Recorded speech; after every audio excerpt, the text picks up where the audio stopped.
there is a greater truth in it. Just as the spring season has its own fauna and flora to be presented to earth, every season has its own fauna and flora. And the Aquarian season, which we call Aquarian age, has its own fauna and flora and its own characteristics to be in goodness. That is the characteristic of the Aquarian age. Greatness is considered to be a mental disease, a delirium, a hysteria, glamour. And goodness is the thing that is to replace greatness. And something valuable is considered to be meaningless in the Aquarian age. Something useful is invited. The basic change is taking place, without understanding which we will fall back and we will be of no use to humanity at all. So, however valuable a thing may be, you cannot present it to the world nowadays without being called a fool after 3 or 4 days. It should be something useful. Something valuable has no place. Something useful has a place. So this is the kind of change that is taking place in the modern age.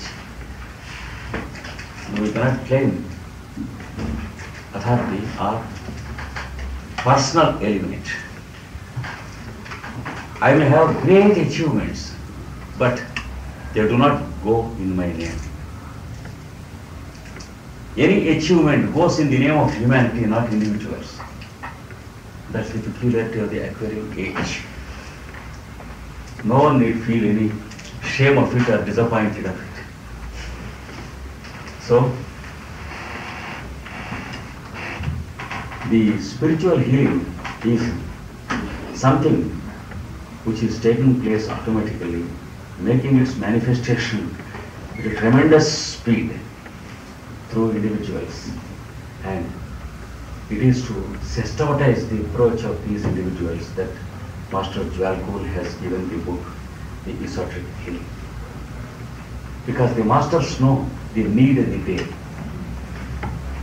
And they are always timely to provide things. Not that they don't have this knowledge before, but they don't impose knowledge unless it is needed. That's the approach of the masters. Just like a good host, they serve only according to the taste and need. They don't impose upon others. And now it is the need to have a book. According to that book and according to our understanding, let us try to understand the fundamental postulates that are impersonal and that are to be applied to each and every one to heal, to make healing a success. The first postulate is, let the healer be healthy.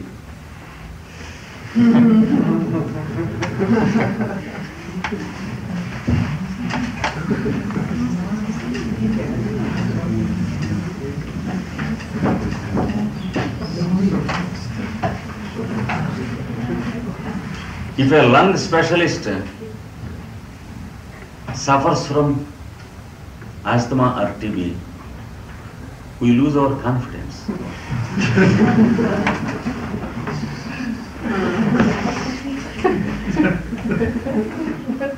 So, we find many healers too nervous, too hysterical, too psychic, and having depressions. They suffer from anxiety, anxiousness in life. They say, I heal. How can you heal? Be healed first. First postulate, first proposition. Be ready to use the required branch of healing. Let it be allopathy or homeopathy or dietetics or spiritual healing or magnetic. Find out what is required for you. Apply it to yourself. And the second postulate is, it is only a healthy mind that can understand a disease.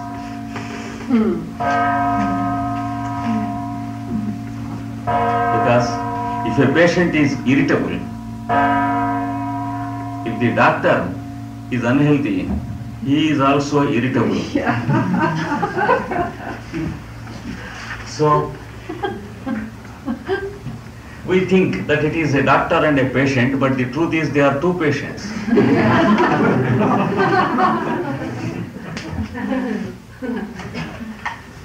So here, homeopathy comes to our age and whispers in our ear, my dear doctor, you are having a disease which is called susceptibility to moods.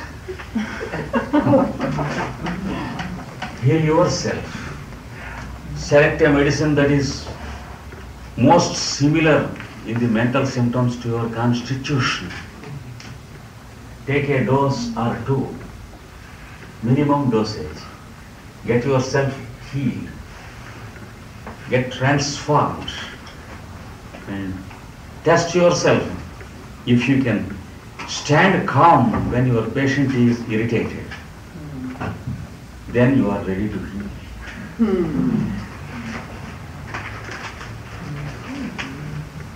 So, this is the most important aspect which we have to consider. The second aspect is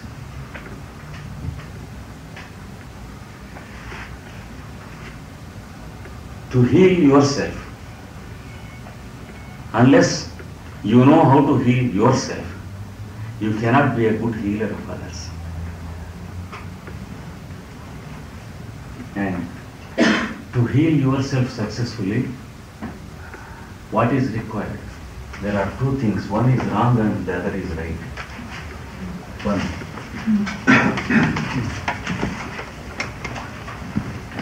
To be conscious of one's own disease.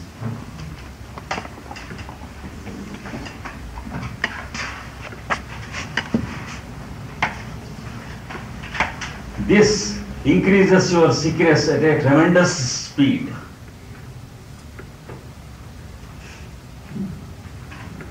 What is required is, this is negative aspect, you want a positive aspect.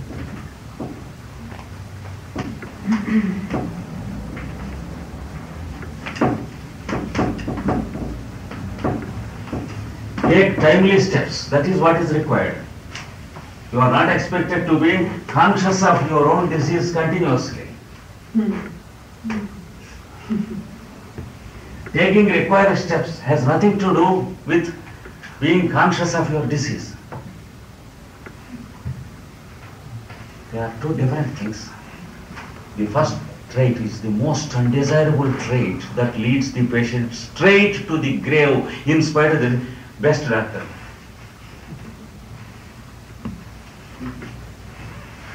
Because it eats the person. Here, the healer has to switch off the mind of the patient from his disease. He should be able to do it. Otherwise, he cannot be a doctor, he cannot be a healer. I warned you, every medical practitioner cannot be a doctor. Practitioner is different from doctor. A doctor should be able to divert the mind of the patient from negativism to positivism.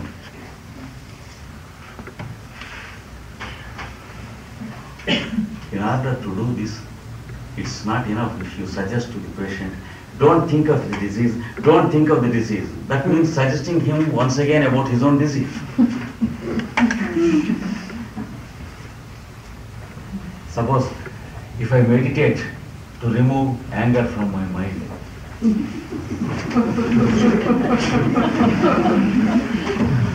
what happens? I am meditating upon anger. And within a short time, I grow impatient about myself. I am angry upon anger. So there is a trickish way of wrongly tackling us. So you should create a nucleus of some new activity which is of a positive nature in the mind of the patient. You should engage him off the disease in something which is positive. You should suggest the mind to do something. You can never suggest the mind not to do anything. It is wrong. You will fail. This is the reason why many yogic students fail in their practice of yoga. Because they close their eyes. They suggest to their mind not to think of anything, not to think of anything.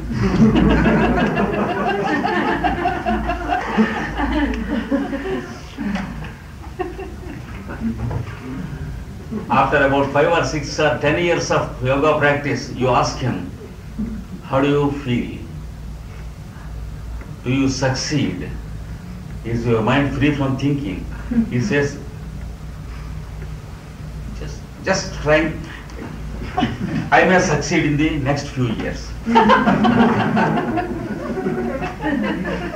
You can assure the fellow that he goes to grave without a success, because he is on the wrong line.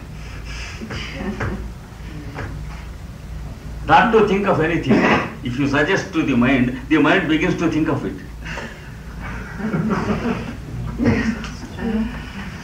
So a negative approach is never needed, is never required.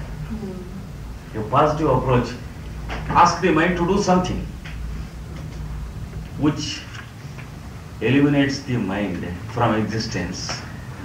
That is the process of yoga. Ask the mind to observe the movements of the respiration.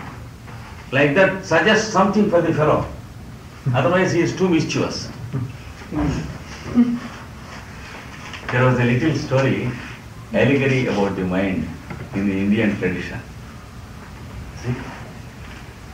A fellow went to a Swamiji and asked him, you give me a mantram to do, with which I can conquer all the world.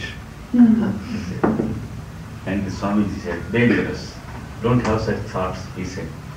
But the fellow insisted, give me the mantram if you know. The Swamiji said, I know it, but it is dangerous. He said, if you know, give it to me. Then I will give it to you. Do this mantram for 21 days. A great giant will stand before you. He can do anything in this world. But it is up to you to suggest something every moment to him. The moment you fail to suggest anything, he will eat you.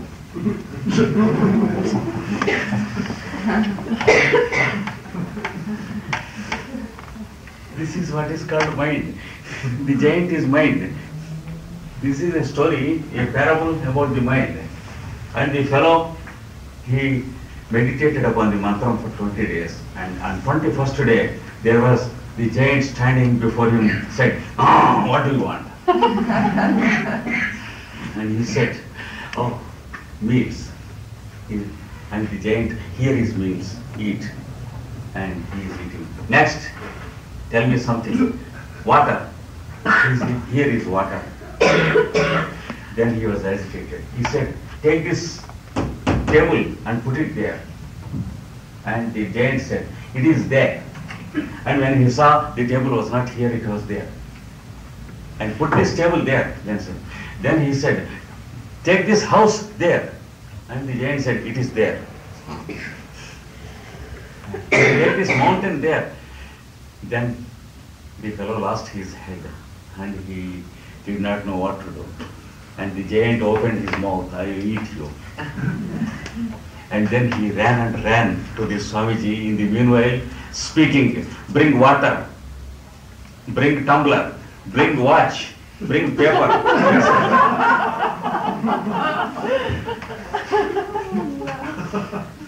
He was bawling out and running, and he ran to the Swamiji and fell upon his feet, said, save me. Then Swamiji said, what is it? this fellow is eating me, you take him away, I don't want this mantram, you cancel it.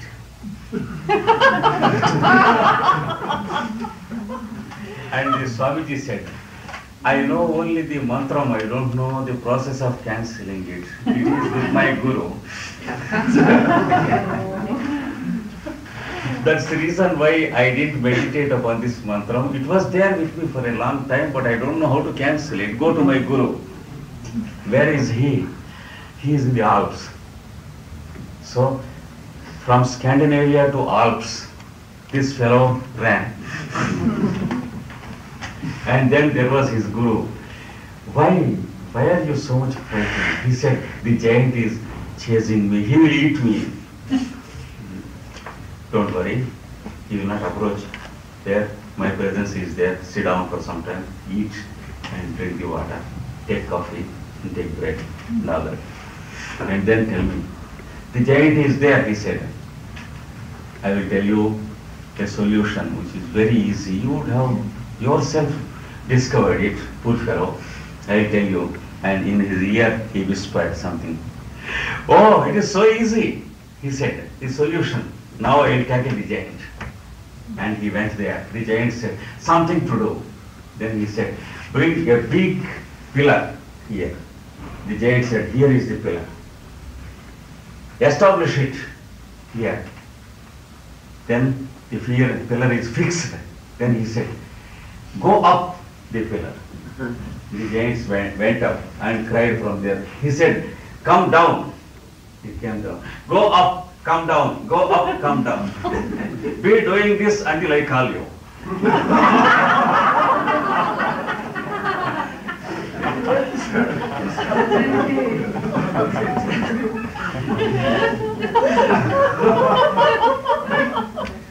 So, until October 14th, 1983, the giant is going up and coming down, going up and coming down.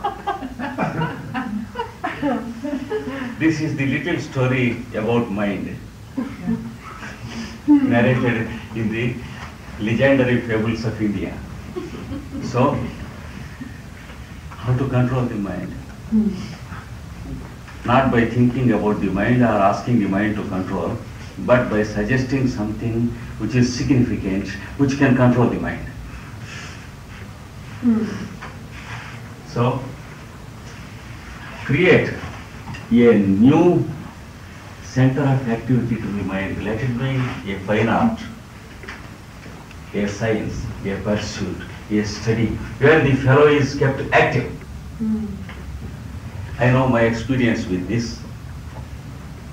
We have as many as 83 big clinics in India conducted by my students in the what I call the new era healing, which includes allopathy, homeopathy, naturopathy and spiritual healing, supplementation theory. And there people come forward to help the patients and to work in the clinic daily. They come with some diseases with which they are suffering for a long time, and when they begin to work, within 6 months or 1 year or 2 years, they find wonderful development and they are healthy. For the first time, they feel the real meaning of health, because they have stopped thinking of their own health and they began to think of the health of others. This is my experience, and in 80% of the cases, it is a success. The fellows needed no much medicine at all. They needed only a diversion of the mind from their own disease. So, one of the wonderful principles of healing is see that the patient is not continuously conscious of his own sufferings. You find some people always talking of their own disease and complaining about how they suffer again and again. If you want to talk something, once again they will draw you into their own subject. Within 2 minutes they speak of their own disease and suffering. You will find that they are not cured. They go to hundreds of doctors. They change doctors, change remedies and medicines, they change various systems of medicine, but they are worse they are today because they dwell upon their own disease and they meditate upon disease and they are disease conscious. Unless the healer is able to divert the mind of the fellows upon something, a real healing is not possible. So, without making these corrections, you cannot be a spiritual healer. This is the second aspect of it. A third aspect of healing. The healers heal through the tips of the fingers. They heal through sight. They heal through voice. There are many methods of healing. The secret is magnetism. When once you develop healing magnetism, it can be operated either through your sight or through your voice and conversation or through your fingers or through your touch. If at all you develop healing magnetism, it can be utilized in any way. You can use your leg or hand or head, anything. You can sometimes kick the fellow and heal sometimes.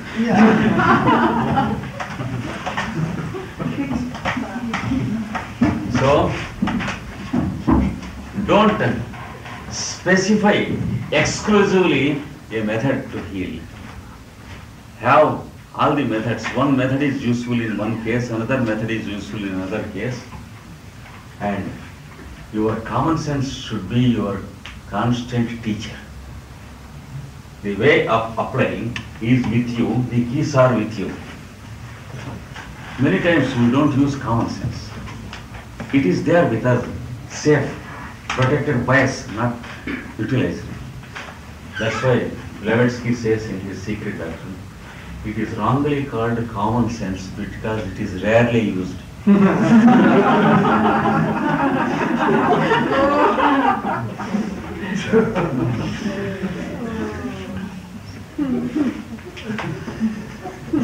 So, you cannot apply the same rule as to a second patient which you applied to the first patient. For example, the naturopath suggests fasting. It works with certain people. It works havoc with certain people. So you should be careful to suggest fasting to Mr. X and to suggest Mr. Y not to fast. You should understand it. If a cardiac patient of an advanced stage were asked to fast, he will die. Should be careful.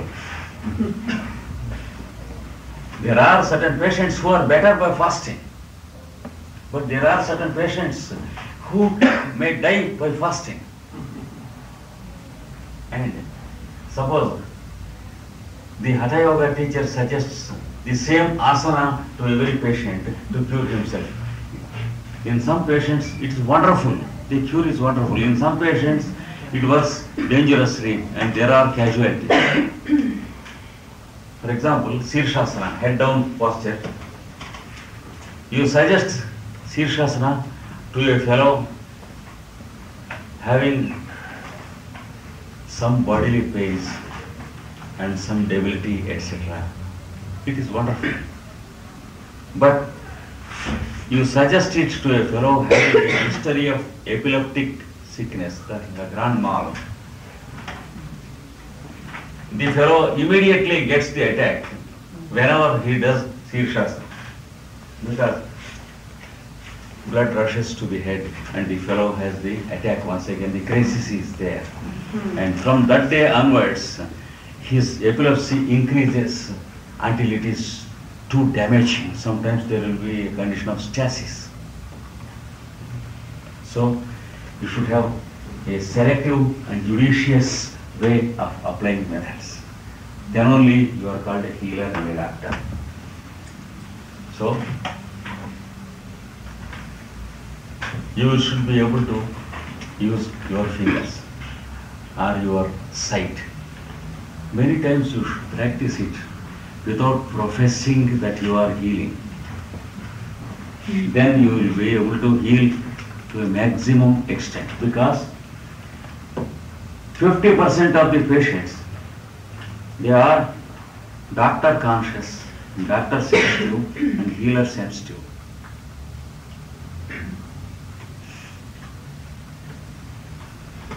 A patient feels sensitive as long as the doctor is there sometimes. Then the doctor cannot have a normal understanding of his pulse and heart and respiration because he is agitated. When the doctor goes, within 10 minutes, the fellow is having another pulse rate and another heartbeat and another type of respiration. We had a better experience when we were students. I was 16 and we were studying in a college, and there was a medical test for all of us every year.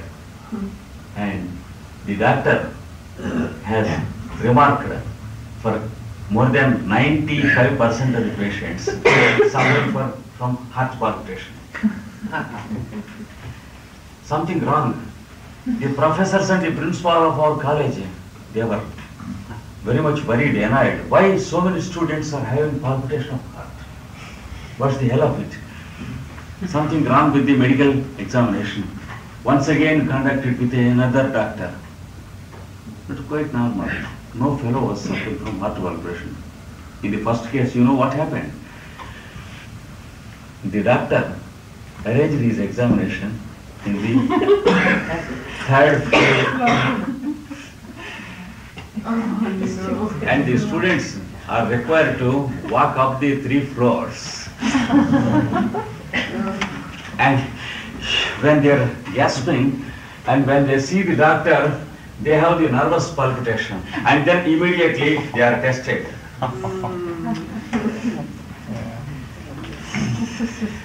Except a few fellows who have no sensitivity of the doctor, all the others are reported as having heart palpitation, heart palpitation, heart palpitation. I too was classed among them. And again, this is what happens with the doctor. So, if the healer professes that he is a healer, there are many patients who are sensitive, and the moment a patient feels sensitive of the doctor or a healer, the centers that are to be opened up to the energies of healing, they close, they get blocked. There will be a blockage of energy centers. And it is very, very difficult for the healer to tackle the cases. So, the best way of, the most effective way of healing is not to profess yourself as a healer.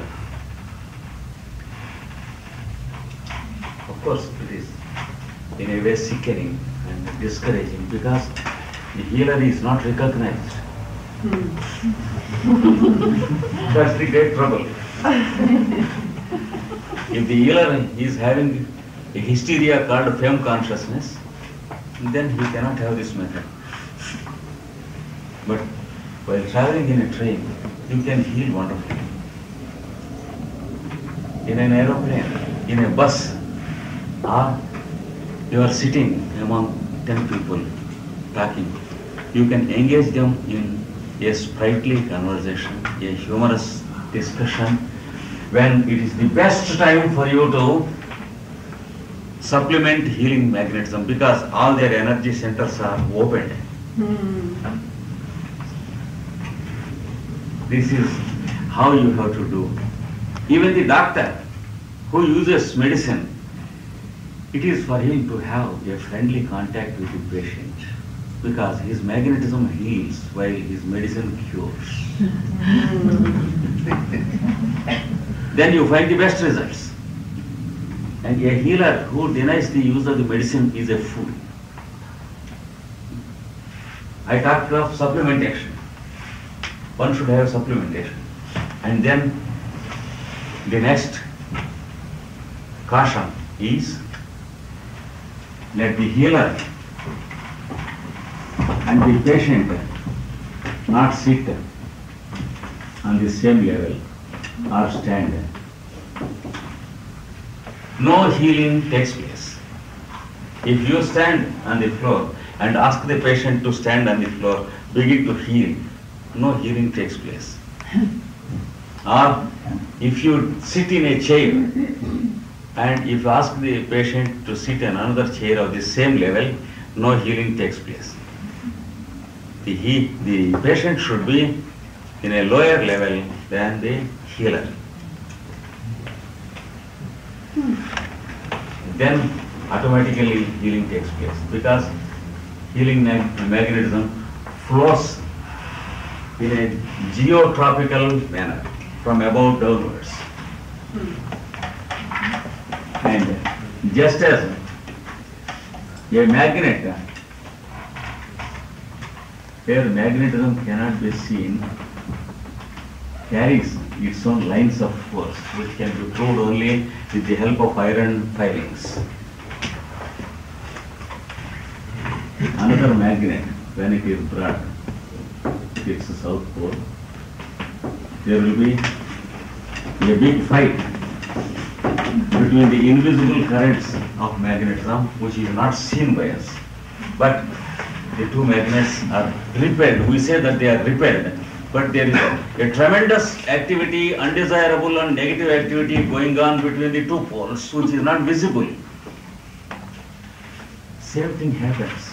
If the patient is asked to sit on a higher pedestal than the healer, and the healer begins to heal, he has to heal on the wall, only the wall and the chair, and not the patient.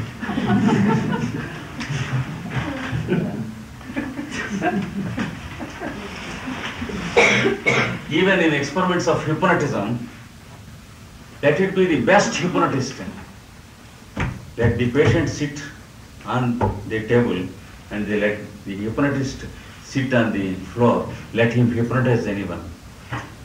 See, it is always a failure. It cannot be a success, because vital magnetism, that is human magnetism, flows from one person to another from above downwards.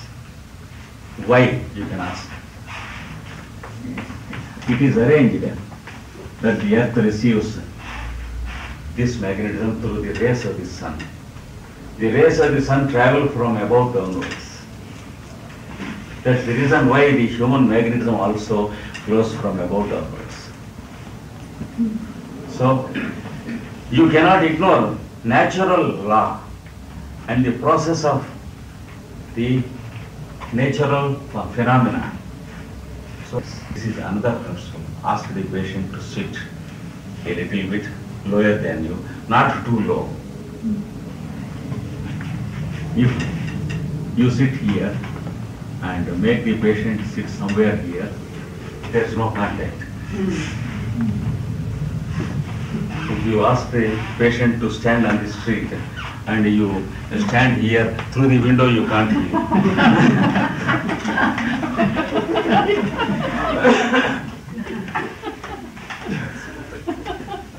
You should understand how a contact is established and how a circuit is completed.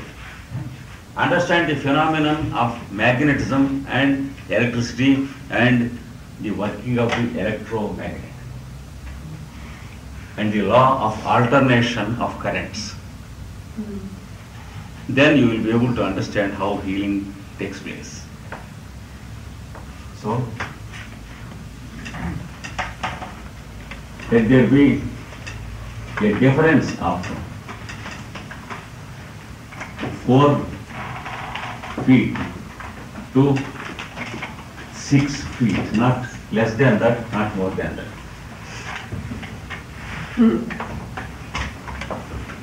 If it is more than 6 feet, the patient is out of reach to your magnetism. If it is less than 4 feet, it is inconvenient. Magnetism never flows from you into the patient. Another aspect is the distance factor. If you sit here, ask the patient to sit here, you can never heal. There should be the minimum distance just like in photography.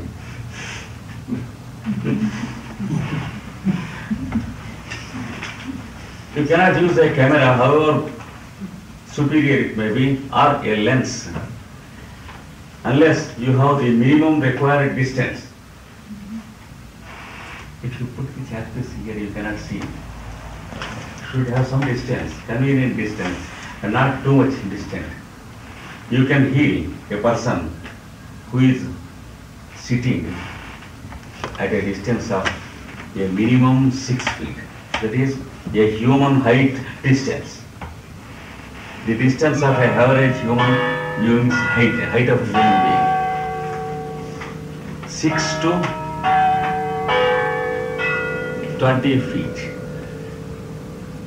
Maximum you can conduct healing to a person who is sitting at the end of this room. Beyond that you can't do. If you have a big hall and have a patient on the other side of the hall, if you stand here, you have to heal yourself. You can't heal the patient. No communication is possible. Here the distance factor is to be considered. Another thing is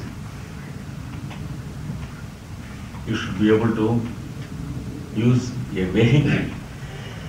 The vehicle, the best vehicle to heal is sound.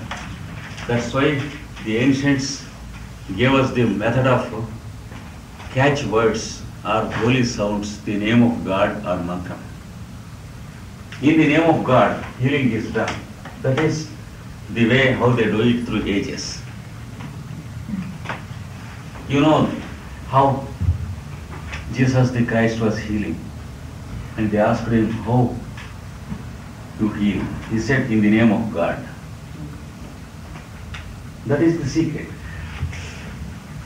What is the name of God, by the way? Everyone has his own name of God, unfortunately.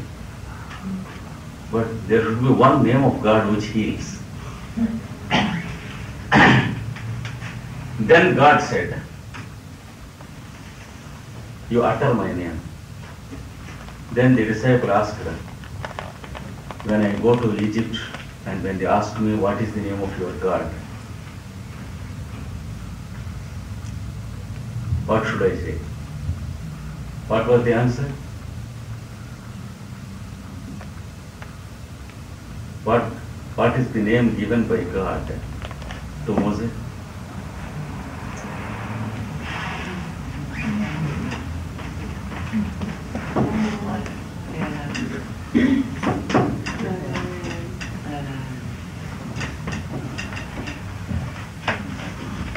That is the master key.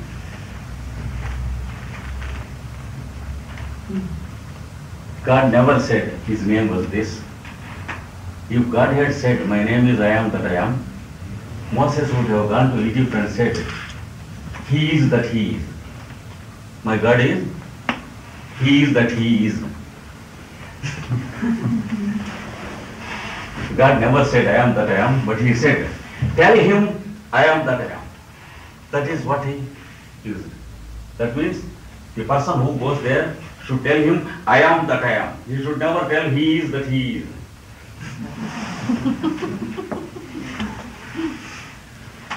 You should know how mantras are given in the scriptures.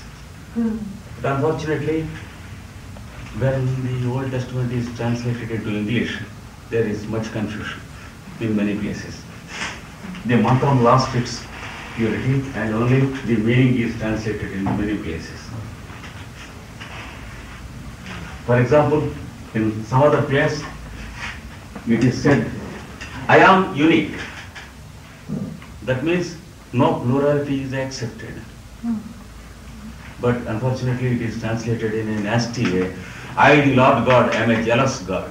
That is the translation. So, God is made ugly and jealous because of the translator.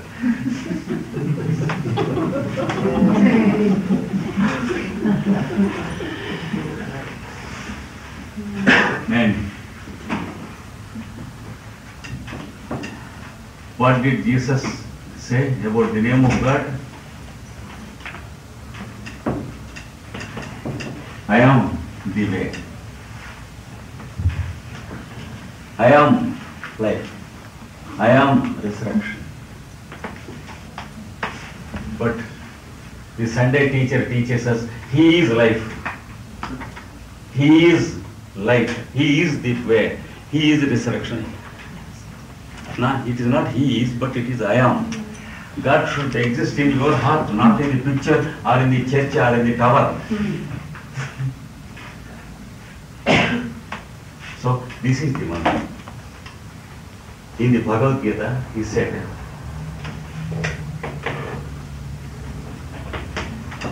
I am the one who initiated the sun god into the first existence.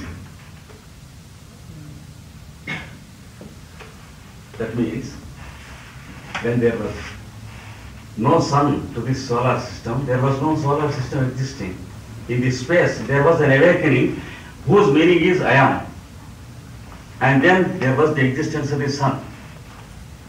And he shines forth from that time onwards.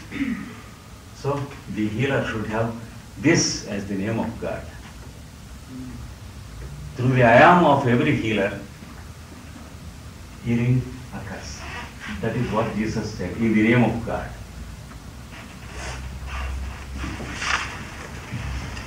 But we have, unfortunately, two I ams. One is the false I am, Antichrist, and the other is the real I am, the Lord. We should be able to utter the name of the real I am. Just within half a minute, I will speak of it. We have the five senses and the mind working. The one is sense of sight. The second is sense of hearing. The third is sense of smell, sense of taste, sense of touch. These are the five senses we are having, through which the mind is working and through which the environment is forcing itself upon the mind. And the mind is receiving the environment and reacting to the environment. So we live in constant reaction as long as we are existing. The moment we sleep, we do not exist. But as long as we exist, we react and we live in reaction. Therefore, we have no time to know ourselves and have our action which is natural to us. So, the mind and the five senses put together is called the negative I am, who is the false existence of the entity. So we have a false existence of ourselves and a real existence, the real I am, who shines forth as mind and who shines forth as the five senses and the faculties, and he has no sleep. This fellow sleeps, that is the mind and the senses, and we say we sleep. In fact, we don't sleep. If we sleep, what happens? The heart sleeps, the lungs sleep, and the body has to be thrown into cemetery. So we are not sleeping. It is only the mind and the senses that are sleeping, whereas we are there, taking care that the lungs are respiring, and the heart is beating, and the blood is circulating, and the food we have eaten is being digested. We eat sometimes heavy dinner and we sleep. What happens if the stomach also sleeps?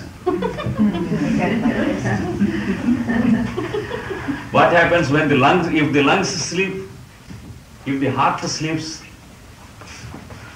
for 2 minutes, give me rest. If the heart asks for 2 minutes, within the 2 minutes, the fellow goes away from the body. So the fact is, we are not sleeping. It is only the mind and the senses, the false I am or the negative I am, the fellow who is sleeping. He is called the indweller, who is always conditioned by the environment, and the real dweller is called the Lord. So his name is I am that I am. So this is the import of all the scriptures of all nations of all times.